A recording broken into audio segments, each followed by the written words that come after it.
पंडित जी का नियम है किसी से ना उधार लेना और न दान का लेना, देने पर भी लेना। एक अन्न का कण नहीं किसी के घर का लेना, पंडित जी का कट्टर नियम था।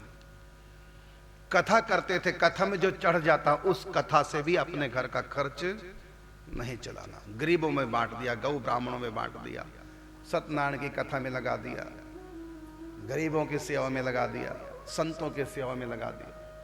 पंडित जी का उधार का भी नियम नहीं था। हाँ, एक बार पंडित जी ने अपना नियम तोड़ा था, वो भी संतों के लिए तोड़ा था। घर में संत आ गए, पंडित जी घर में कुछ था नहीं, 5-7 संत आ गए थे, और जो वृंदावन से उनको आगे कानपुर जाना था। रास्ते में हाथ रस रुकना था, पैदल थे संत। तो किसने बताया कि हाँ भगत जी हैं पंडित जी, तो वहां रुक गए। पंडित जी घर में कुछ खाने को था नहीं, और पंडित जी उधार किसी से मांगते नहीं थे। आज पंडित जी ने अपना नियम पहली और अंतिम बार तोड़ा है, उधार लेने का। उधार ले आए दुकान से और संतों को भोजन कराया, दक्षिणा भी दी, और संतों को छोड़ने हाथ से बाहर तक गए थे। अपना अहोभाग्य मना रहे हैं कि मेरे घर संत आए हैं।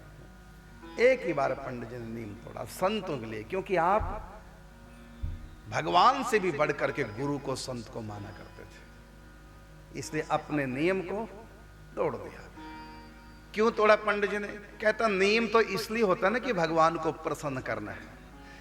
यदि मेरे नियम से संतों की सेवा ना हो, उधार में लू ना, घर में कुछ है नहीं, संत भूखे रह जाए, तो मेरे इस नियम से यदि संत भूखे रह गए, इस नियम के कारण से, तो भगवान अप्रसन्न हो जाएंगे। देखो घर में संत भूखे सो गए,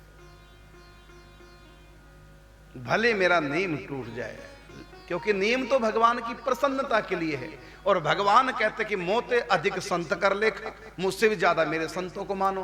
तो भगवान की प्रसन्नता के लिए मैंने नियम लिया कि उधार भी नहीं लूंगा, दान का भी नहीं खाऊंगा, लेकिन इससे भी बड़े हैं संत, इसलिए मैं संतों के लिए नियम तोड़ देता। और पंडित जी ने तोड़ दिया। जब संत की गुरु की बात आती है तो पंडित जी ठाकुर जी को 2 नंबर पे रखते थे, और गुरु को, संतों को 1 नंबर पे रखते थे। जहां भगवान की, गुरु की बात में भेद हो जाए तो वहां किसकी बात माननी? गुरु की, संत की। ये पंडित जी का भाव था। भगवान के वाक्य, विधि वाक्य को भी नहीं मानेंगे यदि गुरु से उल्टे हुए थे।